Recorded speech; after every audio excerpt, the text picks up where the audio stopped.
This is Jeff Davis with the Davis Group, bringing you another edition of Real Estate Today. And I'm going to continue on with the thought of a home ownership. And today I want to talk to you about closing the deal. Now, when you're in real estate, the word deal is a word we use quite often because basically that's what we call a transaction. From the time you get into it and you get started till you close it, it's the deal. And when you're buying a home, you've sat down with a lender, you're pre-approved, you've found the house that you want, and now you've got the offer accepted.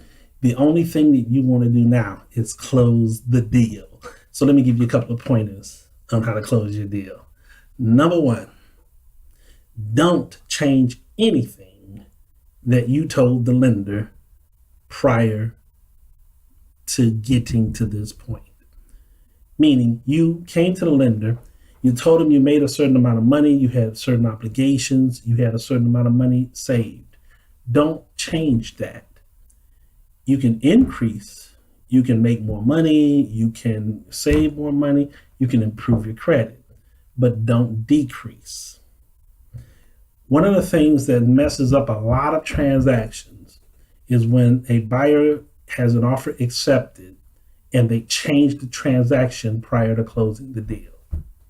People will go out, for example, and buy a brand new car while they've got a contract pending on a new house. Let me give you a bit of advice. It is much easier to purchase a new car when you own a home than it is to purchase a home when you own a new car. If at all possible, for most people, it doesn't apply to everybody, but for most people, don't buy the new car until you close the deal.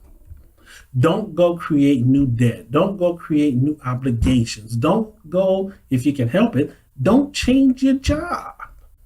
Try to keep everything the way it was when you got approved, because whatever conditions they approved you under, you already know you can be approved for that. The minute you start changing things, all the conditions can change. Sometimes they have to go back in and get you reapproved. Sometimes in doing that, the second time around or during the reapproval process, you find out you're no longer approved.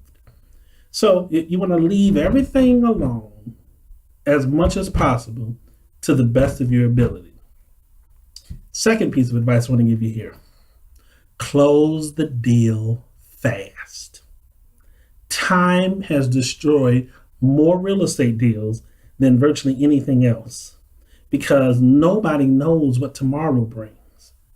And so you need to stay in a place where you're not doing things that can ultimately change things. For example, you don't want to have your loan dragging out for 90 days. You don't even want it to drag out for 60 days. If at all possible, try to close that thing within 30, 45 days tops. Why? Because every day that you don't close, you run the risk of something happening. Maybe someone loses their job. Maybe an emergency comes up, and now where you would have spent the money for the house, you're thinking about spending the money somewhere else. You want to be able to get into this and get out of it as fast as possible. And this is why it's so important to work with a realtor that knows what they are doing so that they can stay on top of the transaction, working with a loan officer where initially you get as much information to them as possible so that when they get you pre-approved, hopefully the only thing that you're going to be waiting on is an appraisal to come back. And if there is a problem with the appraisal, hopefully your realtor can help to resolve that as quickly as possible. Don't let time or additional obligations and changes to your financial situation cost you your new home. Now, we're here in Long Beach, California. We service all of Southern California, and this is what we do. We help buyers, we help sellers. And if you're in need of services like that, feel free to reach out to us, contact us. You can reach us via email at www.thedavisgroup.info. Again, that's www.thedavisgroup.info. You can email, you can call us. If you're not in that market, but you still would like some help, if we can give it to you, feel free to reach out to us too. You don't have to be in the Southern California market for us to help you, because if we can, we will. So until next time, this is Jeff Davis with the Davis Group. Another edition of Real Estate Today. Keep on looking for your next property.